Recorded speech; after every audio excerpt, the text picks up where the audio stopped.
잠시만요, 여러분. 그냥 가지 마시고 제 이야기 좀 들어보세요. 파도 소리 들리시나요?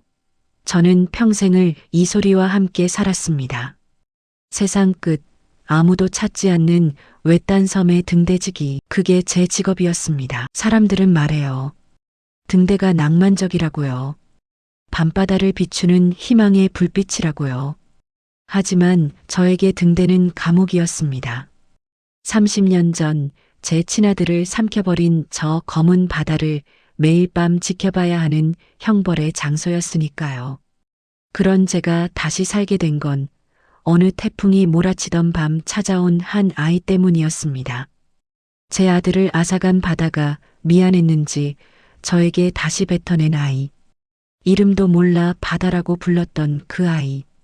가슴으로 낳아 기른 제 아들, 바다 이야기를 시작하려 합니다. 사연 시작 전 구독과 좋아요 한 번씩만 눌러주시면 저와 바다에게 큰 위로가 될 것 같습니다.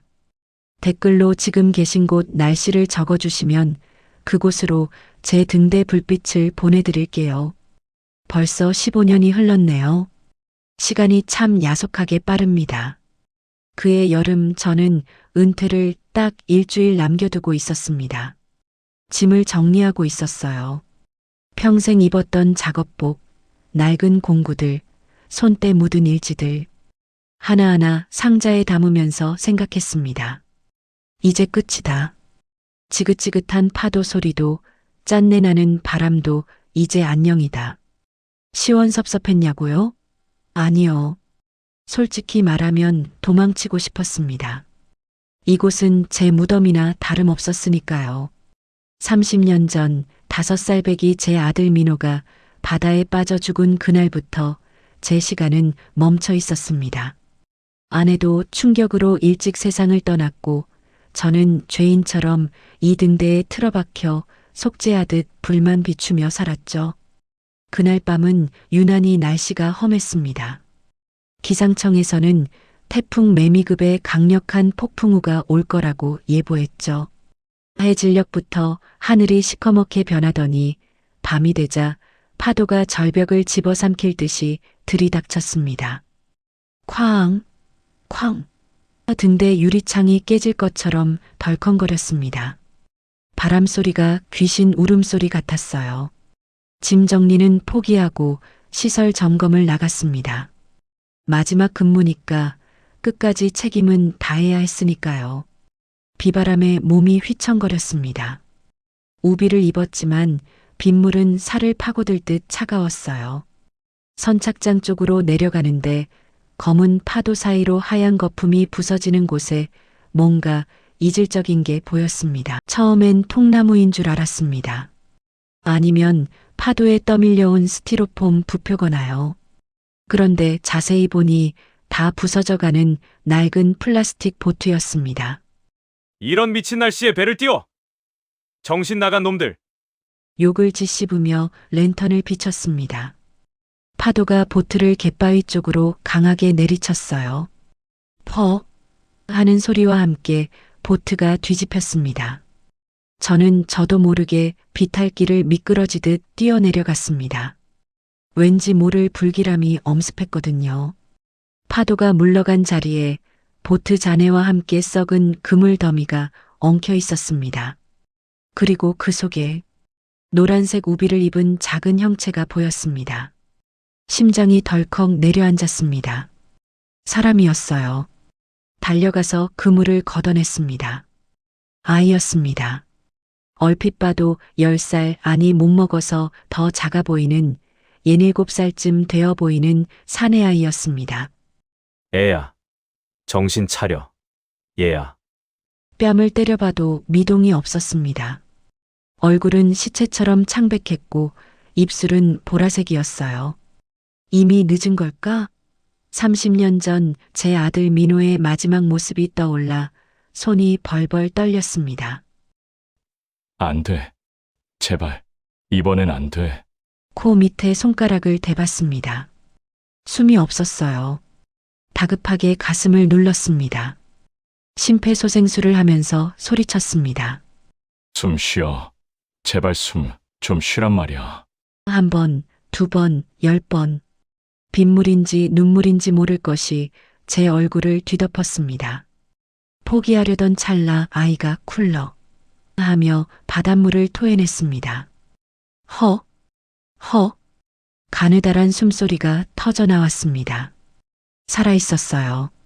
제가 맥박을 확인하려고 아이 손목을 잡았을 때였습니다. 아이의 그 작고 차가운 손이 제 손가락을 꽉 쥐었습니다. 그 힘이 어찌나 센지 손가락이 아플 정도였어요. 살려달라는, 절대 놓지 말라는 처절한 몸부림 같았습니다. 그래. 살았다. 살았어. 너도 참 지독한 놈이다. 아이를 안고 등대 관사로 뛰었습니다. 젖은 옷을 벗기고 마른 수건으로 닦인 뒤 이불을 겹겹이 덮어주었습니다. 보일러를 끝까지 올렸어요. 아이는 밤새 고열에 시달리며 끙끙 앓았습니다. 저는 뜬 눈으로 밤을 새웠어요. 물수건으로 이마를 닦아주며 아이 얼굴을 들여다봤습니다. 깡마른 얼굴, 툭 튀어나온 광대뼈, 군데군데 멍이 든 팔다리. 고생을 많이 한 태가 역력했습니다. 도대체 어떤 부모가 이런 태풍 속에 아이를 바다로 내몰았을까요? 아니면 사고였을까요? 사흘 만에 아이가 눈을 떴습니다. 정신이 드니? 아이는 대답이 없었습니다. 그저 겁에 질린 눈으로 천장만 바라볼 뿐이었죠. 이름이 뭐야? 집은 어디니? 부모님 전화번호 알아. 물어도 묵묵부답. 아이는 벙어리처럼 입을 꾹 다물고 있었습니다. 저를 쳐다보는 눈빛이 야생동물 같았어요.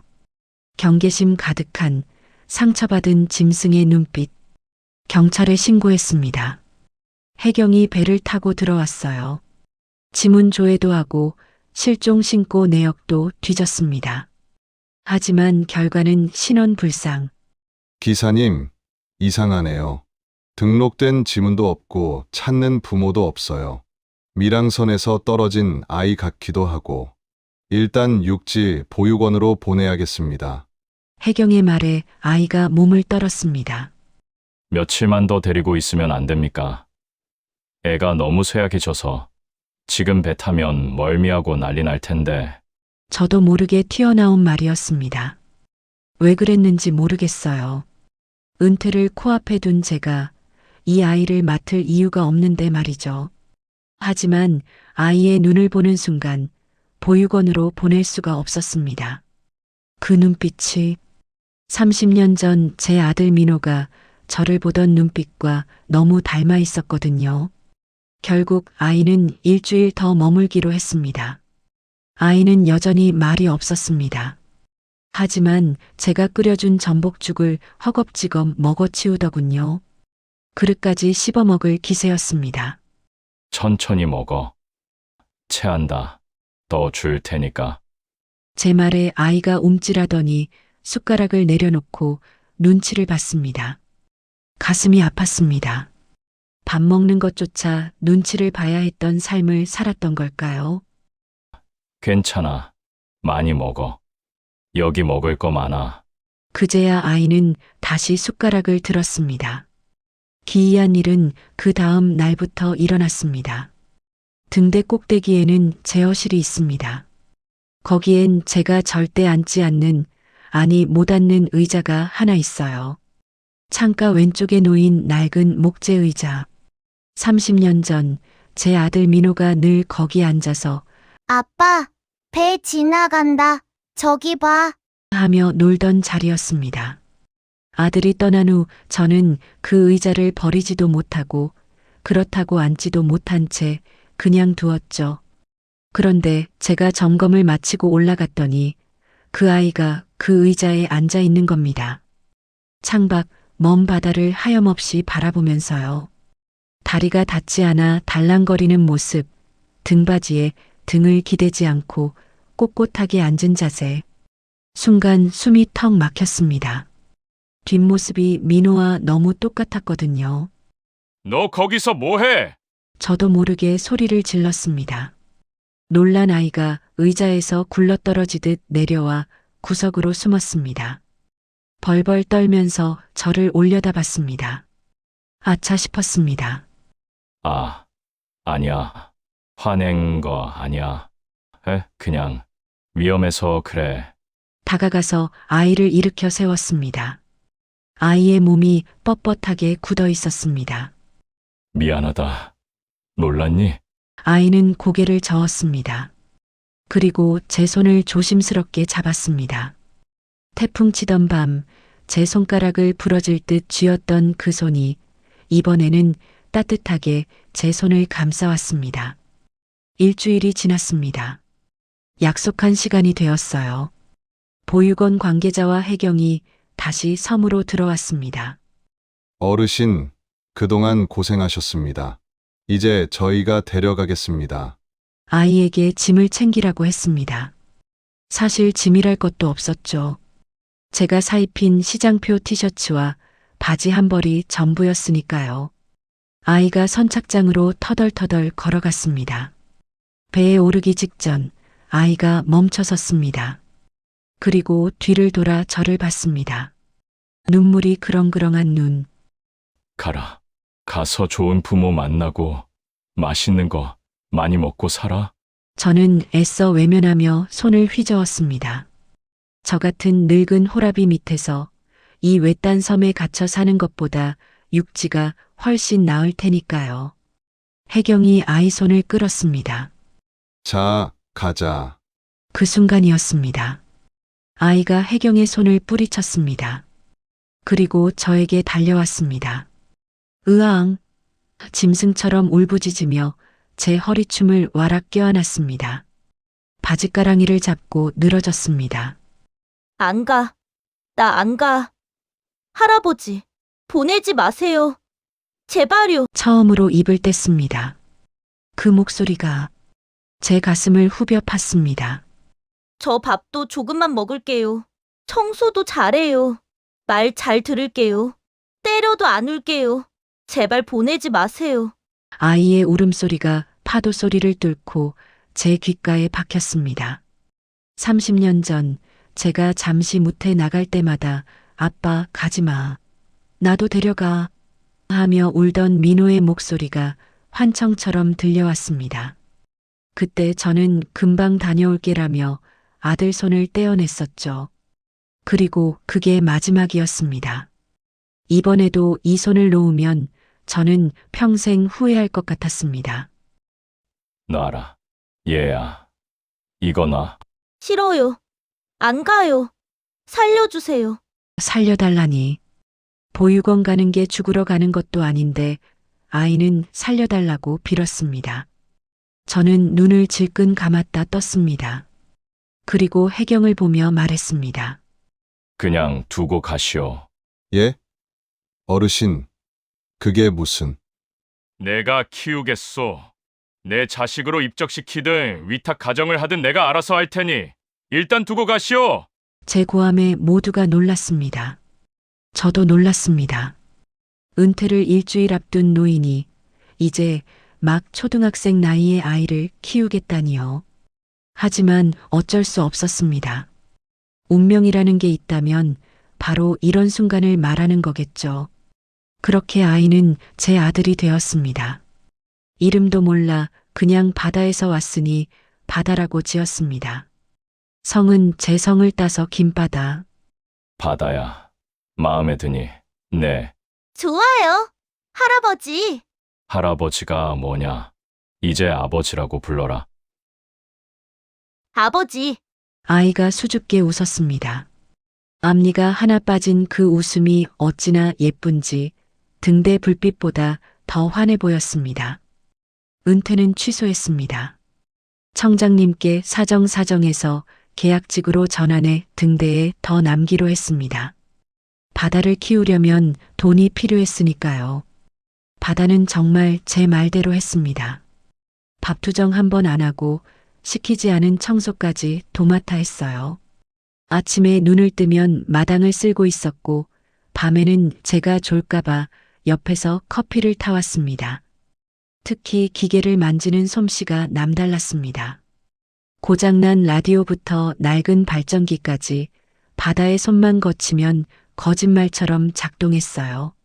아버지, 이거 배터리 접촉 불량이었어요. 제가 고쳤어요. 기름때 묻은 얼굴로 웃으며 부품을 내밀 때면 저는 녀석의 머리를 쓰다듬어주며 생각했습니다. 천재가 들어왔네. 복덩이가 들어왔어. 물론 힘들 때도 있었습니다. 섬에 학교가 없어서 배를 타고 무트로 나가야 했는데 친구들에게 고아, 등대지기 자식이라고 놀림을 받았나 봅니다. 어느 날 바다가 얼굴에 멍이 들어서 왔더군요. 누가 그랬어? 어떤 놈이야? 제가 화를 내자 바다가 덤덤하게 말했습니다. 괜찮아요. 제가 이겼어요. 아버지가 그랬잖아요. 남자는 맞고 다니면 안 된다고. 그래서 한 대 맞고 2대 때려줬어요. 걔네가 우리 아빠 냄새난다고 놀려서. 가슴이 찢어졌습니다. 냄새나는 늙은 아비 때문에 죄 없는 자식이 주먹질을 해야 하다니. 바다야, 미안하다. 아버지가 못나서. 아니에요. 난 아빠 냄새 좋은데. 바다 냄새 나고 좋구만 뭐. 녀석은 제품에 파고들며 킁킁 냄새를 맡았습니다. 그날 밤 저는 자는 녀석을 끌어안고 소리 죽여 울었습니다. 세월은 빠르게 흘렀습니다. 바다는 어느새 제 키를 훌쩍 넘긴 청년이 되었습니다. 군대도 다녀왔고 어엿한 사내가 되었죠. 저는 이제 정말 늙어서 관절도 쑤시고 눈도 침침해졌습니다. 바다야, 너 이제 나가라. 어느 날 저녁 소주 한 잔을 기울이며 말했습니다. 육지 나가서 기술 배워. 너 손재주 좋잖아. 정비 공장이든 어디든 취직해서 남들처럼 살아. 여기서 늙은이 수발 들며 썩지 말고. 진심이었습니다. 제 욕심으로 녀석을 너무 오래 붙잡아둔 것 같았거든요.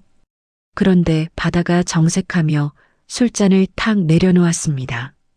아버지, 저 안 가요. 이 녀석아, 여긴 감옥이야. 젊은 놈이 왜 여기서 청춘을 낭비해? 아버지가 계시잖아요. 바다의 눈빛이 흔들림 없이 저를 향했습니다. 그리고 저 이 일이 좋아요. 아버지가 그러셨잖아요. 이 불빛 꺼지면 뱃사람들 다 죽는다고. 저도 아버지처럼 사람 살리는 일 하고 싶어요. 제가 아버지 뒤 이을 거예요. 바다야, 저 바다에서 주워오셨잖아요. 바다 놈이 바다 지키는 게 뭐가 이상해요? 저 안 떠납니다. 아버지 돌아가실 때까지, 아니 돌아가시고 나서도 여기 지킬 거예요. 고집불통. 누구를 닮아 저렇게 고집이 센지. 저는 못 이기는 척 술잔을 비웠지만 속으론 고마워서 눈물이 날 뻔했다. 그리고 운명의 그날이 왔습니다. 그해 여름, 기상 관측 이래 가장 강력하다는 슈퍼 태풍이 북상했습니다. 뉴스에서는 연일 경보를 울려댔고 모든 선박이 피항했습니다. 하지만 등대는 자리를 지켜야 했습니다. 오히려 이런 날일수록 등대는 더 밝게 빛나야 하니까요. 밤이 되자 지옥이 펼쳐졌습니다. 쾅, 쿠구궁. 바람이 어찌나 센지 등대 전체가 지진 난 것처럼 흔들렸습니다. 파도가 등대 꼭대기까지 튀어 올랐습니다. 창문에 부딪히는 게 빗방울인지 돌멩이인지 구분이 안 될 정도였죠. 바다와 저는 제어실에서 뜬 눈으로 밤을 지새우고 있었습니다. 새벽 2시쯤이었을까요? 끼잉 마이너스 쾅. 끔찍한 금속음과 함께 등대 불빛이 번쩍하더니 꺼져버렸습니다. 암흑천지. 뭐야? 무슨 일이야? 계기판을 확인하던 바다가 소리쳤습니다. 아버지, 메인 모터 기어가 나갔어요. 강풍 때문에 베어링이 이탈한 것 같아요. 큰일이었습니다. 이 폭풍우 속에 불빛이 없으면 인근을 지나는 어선들이나 구조선들은 암초를 피할 길이 없었습니다. 내가 간다. 공구함 챙겨라. 제가 주섬주섬 우비를 입으려 하자 바다가 제 앞을 막아섰습니다. 아버지는 안 돼요. 지금 밖을 보세요. 몸도 못 가누실 거예요. 관절도 안 좋으시잖아요. 비켜라! 이건 내 일이다. 등대장은 나야! 제가 해요. 저 젊잖아요. 힘도 세고. 금방 베어링만 끼우고 올게요. 10분이면 돼요. 안 돼! 위험해! 하지만 바다는 이미 공구 가방을 어깨에 메고 있었습니다. 녀석의 눈빛이 이글거렸습니다. 아버지 저 믿으세요. 저 아버지 아들이잖아요. 금방 다녀올게요. 말릴 새도 없이 녀석은 안전 로프를 몸에 감고 철문을 열고 나갔습니다. 쾅! 문이 닫히고 저는 유리창에 얼굴을 받고 밖을 내다봤습니다. 칠흑 같은 어둠 속 번개가 칠 때마다 바다의 모습이 보였습니다. 난간을 붙잡고 기어가듯 모터실로 향하는 녀석. 바람이 녀석의 몸을 종이 짝처럼 흔들어댔습니다. 바다야, 조심해라. 제발. 저는 마이크를 잡고 기도하듯 중얼거렸습니다. 녀석이 모터실 커버를 열고 안으로 들어가는 게 보였습니다. 그리고 몇 분 뒤 우웅 마이너스 진동과 함께 다시 거대한 불빛이 돌아가기 시작했습니다. 됐다. 됐어. 빗줄기가 어둠을 가르며 바다를 비췄습니다. 저는 안도의 한숨을 내쉬며 마이크에 대고 소리쳤습니다. 바다야, 고생했다. 이제 빨리 들어와. 위험해. 불빛 속에서 바다가 밖으로 나왔습니다. 녀석이 제어실을 향해 엄지손가락을 치켜 세우며 웃더군요. 빗물에 젖은 얼굴이 환하게 빛났습니다. 빨리 와! 뭐해? 바다가 고개를 끄덕이며 안전 고리를 풀고 문 쪽으로 발을 내디디는 순간이었습니다. 바다 저편에서 집채만한 파도가, 아니 산덩어리 같은 파도가 솟구쳐 올랐습니다. 바람이 방향을 틀며 후웅 하는 굉음과 함께 등대 난간을 강타했습니다. 바다야! 제가 비명을 지르는 것과 동시에 녀석의 몸이 허공으로 붕 떴습니다. 안전 로프를 막 풀었던 찰나였습니다. 녀석의 손이 허공을 휘저었습니다. 저와 눈이 마주쳤습니다. 아버지, 입모양으로 그렇게 부르는 것 같았습니다. 그리고 녀석은 검은 파도 속으로 까마득한 절벽 아래로 사라졌습니다. 안 돼. 바다야. 저는 미친 사람처럼 밖으로 뛰어나갔습니다. 하지만 보이는 건 하얀 거품과 시커먼 물결뿐 아무것도 없었습니다. 비명 소리조차 바람에 묻혀 들리지 않았습니다. 바다야. 아들아. 어디 있어? 대답 좀 해봐. 난간을 붙잡고 울부짖었지만 바다는 대답이 없었습니다. 30년 전처럼 또다시 제 아들을 삼키고 유유히 입을 닫아버렸습니다. 태풍이 지나간 다음 날 아침, 바다는 거짓말처럼 잔잔하고 평온했습니다. 햇살이 눈부시게 내리쬐었습니다. 그게 더 잔인했습니다. 해경과 구조대가 며칠을 뒤졌습니다. 저도 배를 타고 갯바위 구석구석을 미친 듯이 뒤졌습니다. 시신이라도, 제발 시신이라도 찾게 해주세요. 마지막 가는 길 따뜻하게 입혀서 보내게 해주세요.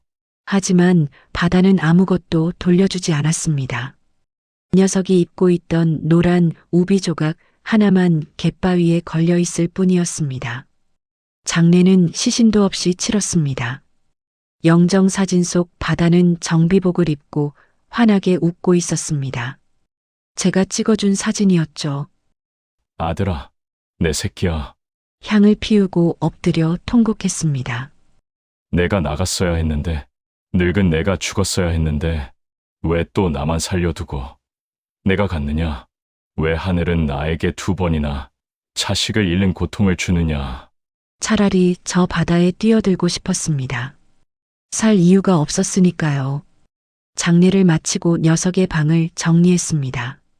주인을 잃은 방에는 녀석의 냄새가 배어 있었습니다. 기름 냄새, 바다 냄새, 그리고 녀석 특유의 땀 냄새. 침대맡에 낡은 책상이 있었습니다. 서랍을 열어보니 공구들이 가지런히 정돈되어 있었고 맨 아래 칸 깊숙한 곳에 봉투 하나가 보였습니다. 겉봉투에 삐뚤빼뚤한 글씨로 아버지께라고 적혀 있었습니다. 제 생일이 다음 주였습니다. 아마 생일 선물로 미리 준비해 둔 것 같았습니다. 떨리는 손으로 봉투를 열었습니다. 빨간 내복 한 벌과 꼬깃꼬깃 접힌 편지가 들어 있었습니다. 사랑하는 아버지 바다예요. 쑥스러워서 말로 못하고 이렇게 편지 써요. 아버지 생신 축하드려요. 이번에 월급 탄 걸로 샀어요. 사이즈 맞겠죠? 빨간 내복 입으면 장수한다잖아요. 아버지 아프지 말고 오래오래 사시라고요. 아버지, 저 처음 등대에 왔던 날 기억나세요? 태풍 치던 날, 다 죽어가던 저를 아버지가 살려주셨잖아요. 사실 그때 저 너무 무서웠어요. 부모님도 없이 세상에 혼자 남겨져서 그냥 죽어버릴까 생각도 했었어요.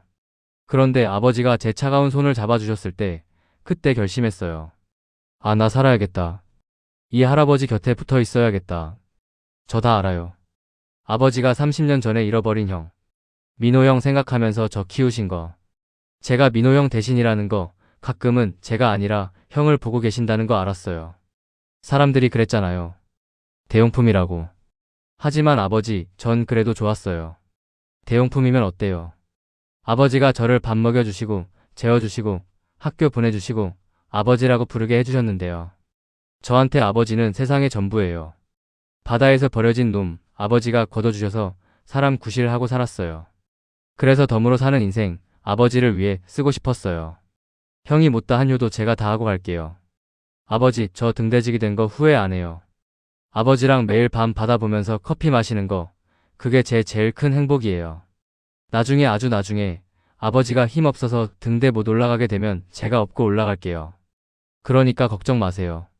저 아버지 아들 김바다잖아요. 사랑합니다, 아버지.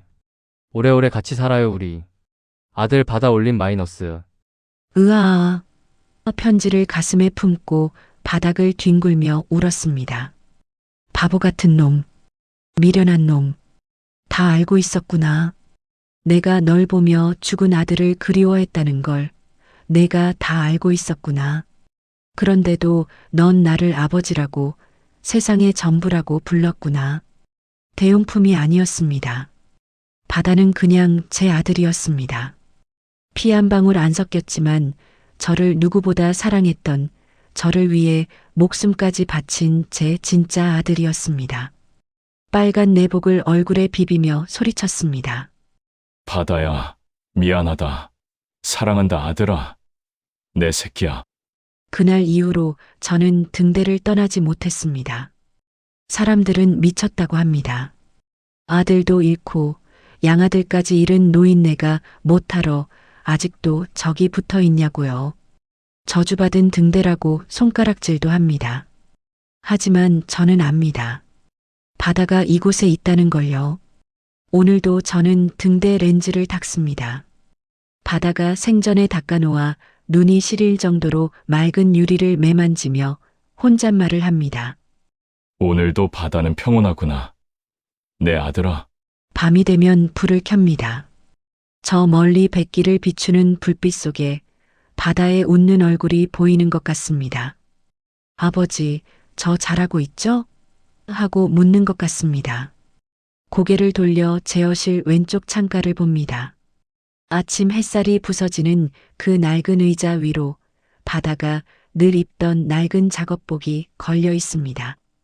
그리고 그 옆에는 녀석이 선물해준 빨간 내복이 개어져 있습니다. 아까워서 한 번도 입지 못한 내복입니다. 환영일까요? 아니요.